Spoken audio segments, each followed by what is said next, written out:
Today we have reached the last step of Peter's fall. The Lord had warned Peter and told him that he would deny him 3 times before the rooster crowed.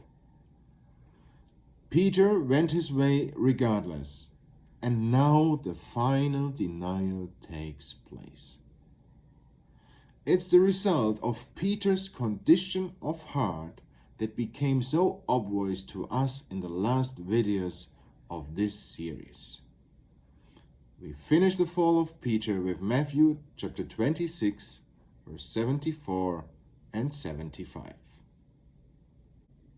Then he began to curse and swear, saying, "I do not know the man." Immediately a rooster crowed.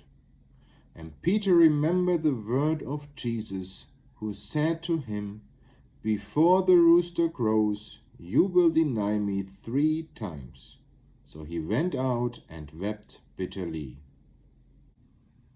Peter now reached the lowest point in his life and denies the Lord.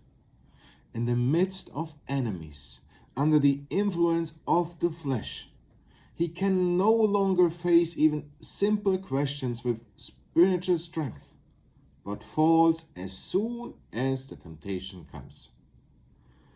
Peter recently stated that he was willing to die for the Lord, but now he denies him 3 times. This denial did not take place in secret, but in front of everyone. At first he denied having been with Jesus. When the question came, Peter had the opportunity to take the side of the Lord. But instead he replied, "I don't know what you're talking about." What an effect this simple sentence had. In saying it, he not only denies the Lord, but also destroys his testimony to everyone. After that, the denial continues and goes even further.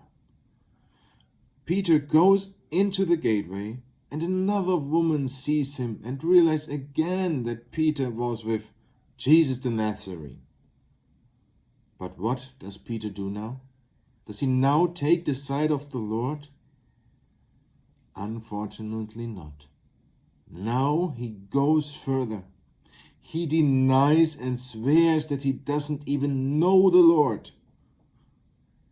But Peter, wasn't it the Lord who stretched out his life-saving hand to you on the sea? Once he saved your life, and now you say you don't know him? And then, unfortunately, the denial gets worse. The 3rd time, Peter curses, swears, and says, "I don't know this person." Now it becomes very clear that it was not an accident, but a conscious denial. Surely, Peter never wanted to do it because he loved his Lord. But he didn't know himself and the flesh in him well enough. Because he trusted in himself, he had to fall so deep. The Lord always gave Peter the opportunity to repent, because there was still a certain amount of time between each denial, so that he could have left the court. But unfortunately, Peter didn't take advantage of it. In the Gospel of Mark, we even read that a rooster crowed between the 2nd and 3rd denial.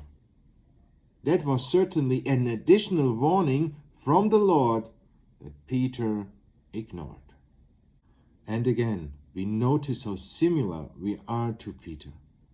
Once stuck on a certain path, we often have trouble turning back because of our pride. Admitting a wrong path means humbling yourself fully in the light of God. The Lord warns us and always gives us the opportunity to repent. May the Lord give us also the grace to make use of it. Peter should be a warning example to us. In spite of everything, the Lord does not let go of Peter, but will show him that he is merciful, slow to anger, and great in kindness.